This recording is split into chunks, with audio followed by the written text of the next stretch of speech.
Hello বন্ধুরা, তো আজকে আবার অন্যদিনের মতো নতুন একটা রেসিপি নিয়ে এসেছি। পাকা আমের তেলের পিঠা। এখন তো পাকা আম সবসময় ঘরে তো থাকে, তো ভাবলাম এই আম দিয়েই একটু তেলের পিঠাটা বানাই।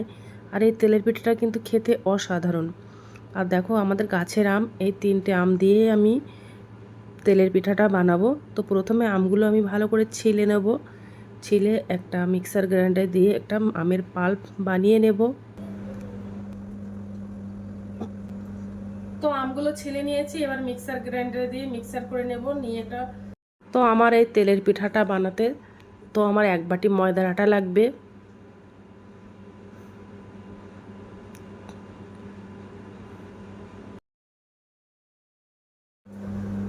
হাফ বাটি চালের গুঁড়ো,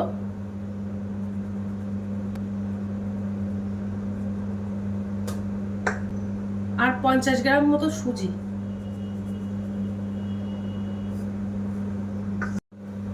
আর হাফ বাটি চিনি। আমটা যেহেতু মিষ্টি, তো চিনির পরিমাণটা যে যেমন খেতে চাইবে মিষ্টি সে তেমনটাই দেবে। আর পরিমাণ মতো লবণ। আর যে আমের পাল্পটা বানিয়ে রেখেছিলাম ওই আমের পাল্পটা দিয়ে দেব।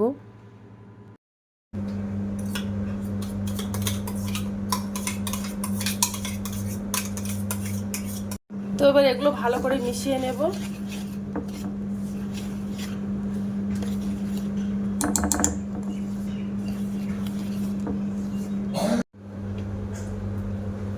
আর এর মধ্যে একটু জল লাগবে, তো আমি জল দেব না। আগের থেকে গরুর দুধ জাল করে রেখেছিলাম ঘন করে, তো এই দুধটা দিয়ে দেব। আর উষ্ণ গরম দুধ দেব, যেহেতু এর মধ্যে চালের গুঁড়ো দিয়েছি ওর জন্য। দিয়ে ভালো করে মিশিয়ে নেব। তোমরা চাইলে জল দিতে পারো, তো জল দেওয়ার থেকে দুধটা দিলে বেশি ভালো লাগে।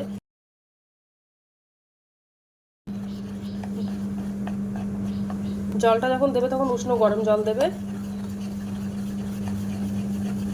দিয়ে ভালো করে মিশিয়ে নেব এই ব্যাটারটা। যত সুন্দর ভালোভাবে মেশাবে, যত ভালোভাবে মেশাবে তত সুন্দর কিন্তু পিঠাটা হবে।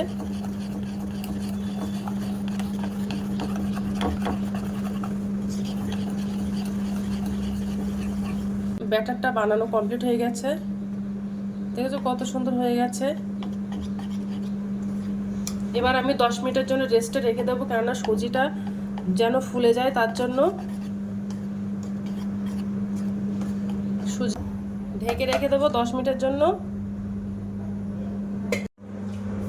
তো 10 মিনিট হয়ে গেছে, এবার আমি পিঠাটা বানিয়ে নেব। তো তেল গরম হয়ে গেছে, এবার আমি পিঠাটা দিয়ে দেব।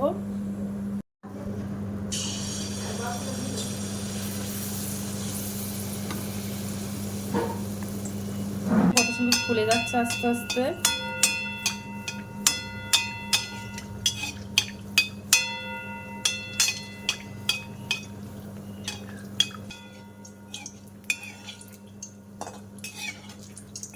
একটু উল্টে দেব।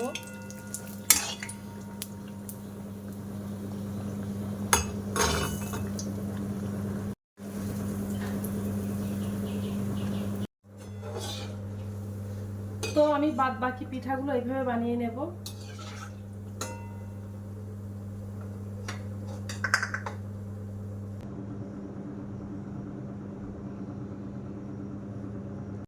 হ্যালো বন্ধুরা, তো দেখো পিঠা বানানো কমপ্লিট হয়ে গেছে। আর কত সুন্দর হয়েছে। তো আজকের দিনের মতো ভিডিওটা এখানে শেষ করি। আগামী দিন আবার একটা নতুন ভিডিও নিয়ে চলে আসবো। তো টাটা, বাই বাই, সবাই ভালো থাকবে, সুস্থ থাকবে।